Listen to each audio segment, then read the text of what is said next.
కామారెడ్డి జిల్లా సదాశివనగర్లో constable Shruti computer operator SI Sai Kumar ఆత్మహత్యల ఘటన జిల్లాలో కలకలం సృష్టించింది. బికనూరు ఎస్ఐ సాయి కుమార్ బీబీపేట ఠాణాలో పనిచేస్తున్న కానిస్టేబుల్ శృతి, బీబీపేట సహకార సంఘంలో ఆపరేటర్గా పనిచేస్తున్న నిఖిల్ ఒకేసారి అదృశ్యమయ్యారు. అయితే సదాశివనగర్ మండలం అడ్లూరు ఎల్లారెడ్డి చెరువు ఒడ్డున వారి వస్తువులు కనిపించడంతో పోలీసులు చెరువులో బుధవారం రాత్రి గాలింపు చేపట్టారు.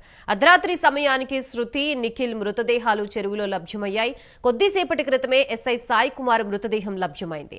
ఆత్మహత్యలకు గల కారణాలపై జిల్లా ఎస్పీ సింధు శర్మ ఆధ్వర్యంలో పోలీసులు దర్యాప్తు చేస్తున్నారు. ప్రస్తుతం ఇదే అంశానికి సంబంధించి మనకి పూర్తి సమాచారం అందించడానికి మా ప్రతినిధి రాజేష్ సిద్ధంగా ఉన్నారు. రాజేష్, చెప్పండి, ఈ ముగ్గురి ఆత్మహత్యలకు గల కారణం ఏంటి? పోలీసులు ఏ కోణాల్లో విచారిస్తున్నారు? డీటెయిల్స్ ఏంటి? గాయత్రి, కామారెడ్డి జిల్లాలో జంట ఆత్మహత్యల కలకలం రేపుతా ఉన్నాయి. అయితే ఓ ఎస్ఐ, మహిళా కానిస్టేబుల్, మరో కంప్యూటర్ ఆపరేటర్ ముగ్గురు కూడా చెరువులో దూకి ఆత్మహత్యకు పాల్పడ్డారు. అయితే ఇందులో కానిస్టేబుల్ శృతి, ఆపరేటర్ నిఖిల్ మృతదేహాలు అయితే రాత్రి లభ్యమై కొద్దిసేపటి క్రితం SI Sai Kumar dead body కూడా లభ్యమైంది. అయితే నిన్న మధ్యాహ్నం నుంచి కూడా మధ్యాహ్నం బిక్నూరు పోలీస్ స్టేషన్ కు వచ్చినటువంటి ఎస్ఐ సాయి కుమార్ మధ్యాహ్నం తర్వాత 3 గంటల తర్వాత తన యొక్క సెల్ ఫోన్ ను స్విచ్ ఆఫ్ చేసుకున్నాడు. అదేవిధంగా ఇటు బీపేటలో విధులు నిర్వహిస్తున్నటువంటి శృతి సాయంత్రం డ్యూటీ ముగించుకున్న తర్వాత ఇంటికి వెళ్ళలేదు.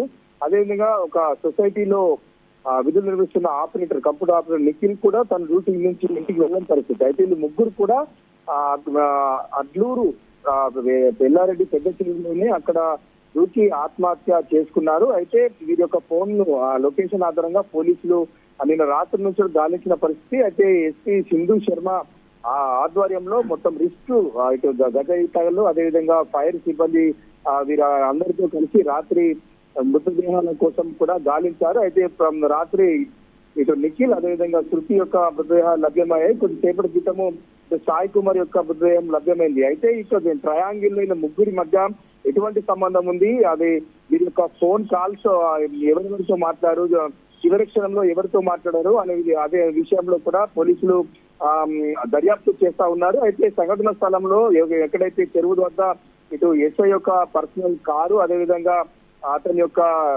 చెప్పులు, అదేవిధంగా అతని యొక్క పర్స్ కూడా ఉన్న పరిస్థితి.